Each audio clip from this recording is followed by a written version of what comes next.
Hi, my name's Bryan Oliver. I'm a SQL Server expert specialising in backup and disaster recovery strategies. I'm here to talk to you today about reducing backup storage costs for SQL Server, and in particular, understanding the promise of next generation compression and deduplication. Today's challenges is to do more with less. We need to improve our backup speed. We need to improve our backup efficiency. We need to reduce the size of backups. So the questions that I propose to you is, why deduplicate? What is deduplication? Why use deduplication? And then I'll finish up with some resources and Q&A. In today's world, we find that most companies are looking at the backup and storage costs. They're seeing that most of their IT staff are actually involved in backup and recovery process. We actually notice that companies are spending significant amounts of dollars on storing and archiving data to tape, and that they're looking at ways of reducing this cost. So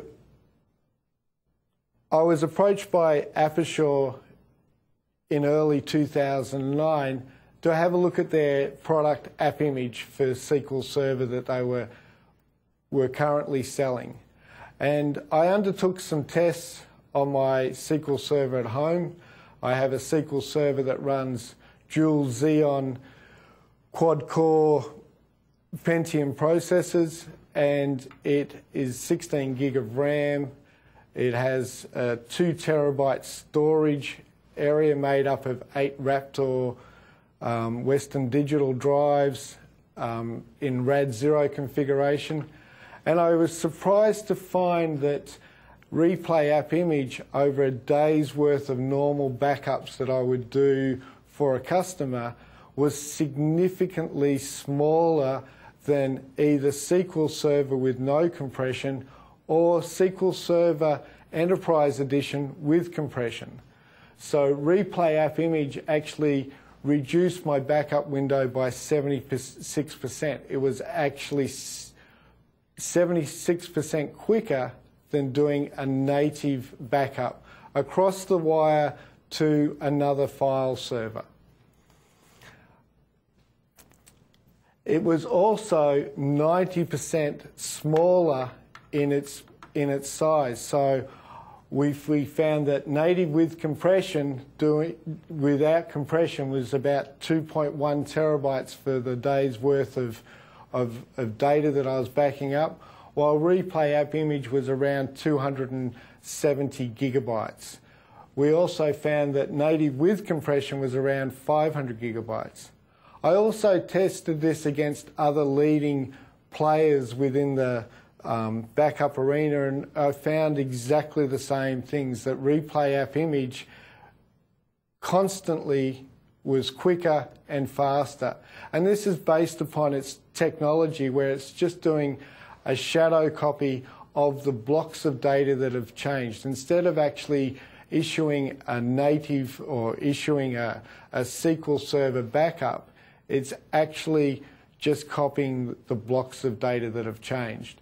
And this reduces the amount of data that is required to be sent across the wire, and it also reduces the amount of data that is required to be backed up. Because you're not backing up redundant data that is commonly backed up with the other products. The other things that I found was how quick it was to restore the server or the database files when I actually needed to actually undertake a restore job. Like restoring master, which is actually one of the most poorly backed up databases, actually only took a matter of moments, and it was constantly being backed up every 15 minutes. So every change that I was making to master was being backed up every 15 minutes, which means that I was only leaving myself open to a 15-minute window of loss of data in my master database.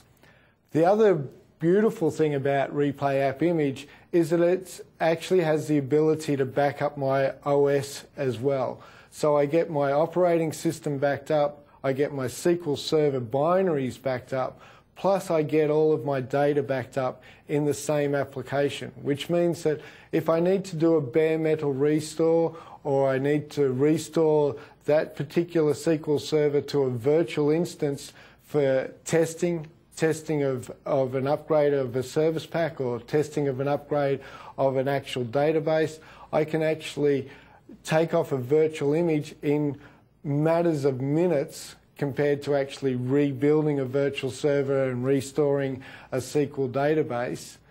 I can actually have my virtual image up and running within minutes and actually be testing my next scenario that's going to be required.